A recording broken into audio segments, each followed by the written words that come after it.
गुरुवार 6 मार्च की बात है। मैं ऐसे खाली बैठा हुआ था तो मैं एक्स चलाने लगा, देख रहा हूँ इतने में एक वीडियो मेरी टाइमलाइन पे पॉपअप हुआ। उसमें पाकिस्तान के पूर्व पेसर जो ट्रक खींच के प्रैक्टिस करते थे, ऐसा उनका दावा है, शोएब अख्तर जी, उनका एक वीडियो आया मेरी टाइमलाइन पे। उसमें शोएब जी आते हैं हांफते हुए, लग रहा है कि मतलब ट्रेनिंग कर रहे थे, ग्राउंड है, और वहाँ से फिर अपनी टी शर्ट का पसीना निचोड़ते हैं।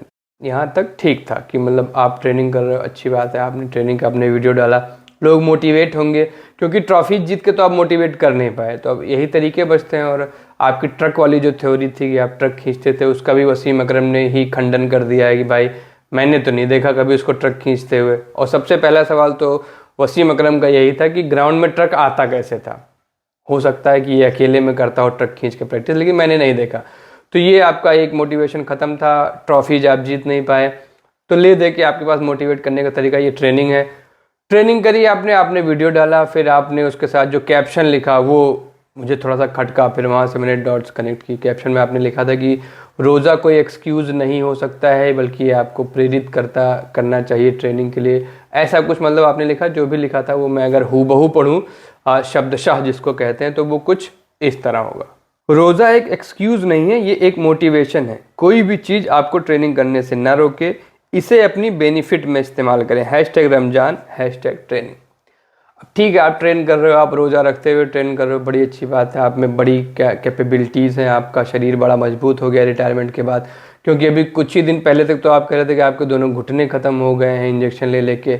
जब आप खेलते थे तो मैंने अपनी इन्हीं आंखों से देखा है, भले मैं बच्चा था लेकिन मुझे याद है कि आप 2 ओवर 4 ओवर के स्पेल के बाद जो हाल आपका होता था, तो वो ट्रेनिंग उस टाइम शायद कुछ कमी रह जाती होगी क्योंकि उम्र कम थी आपकी।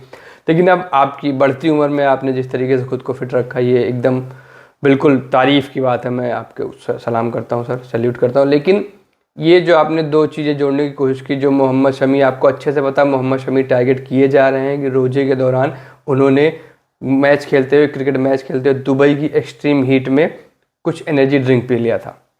उसके लिए दोनों तरफ के, बॉर्डर के उस पार और इस पार बैठे इस्लाम के रक्षक उन पर हमला लगातार कर रहे हैं। ऐसे में अपने एक क्रिकेटिंग भाई को, आप कहते हो ना मतलब हम तो भाई भाई हैं, इंडिया पाकिस्तान की क्रिकेट टीम जो है बड़ा अच्छा दोस्ताना माहौल रहता है, उस भाई को सपोर्ट करने की जगह, डिफेंड करने की जगह आपने ये रास्ता चुना कि रोज़ा can not be an excuse.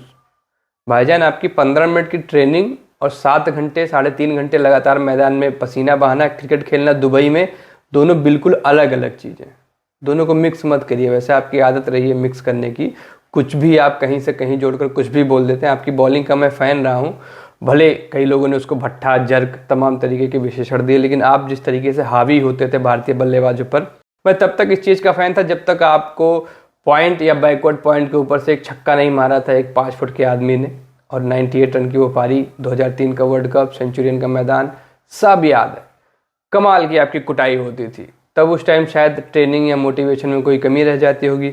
अब आप मोटिवेटेड हैं, बड़ी अच्छी बात है, लेकिन प्लीज़ इस मोटिवेशन को, रमज़ान के इस पवित्र महीने को ये जरिया मत बनाइए कि किसी प्लेयर जो कि ऑलरेडी बहुत सारी हेट झेल रहा है एक जैसे दिमाग वाले लोगों के चलते, उसको तरफ और हेट को डायरेक्ट मत करिए अगर आप डिफेंड नहीं कर सकते हैं तो दोस्तों, शोएब भाई के ट्रेनिंग वीडियो पर और जिस तरीके से डॉट्स जुड़ रही थी मोहम्मद शमी से, इस पर मेरा ये विचार था। आपका क्या विचार है कमेंट्स में ज़रूर बताइएगा। मेरा नाम सूरज है, आप स्पोर्ट्स टापू देख रहे थे। शुक्रिया।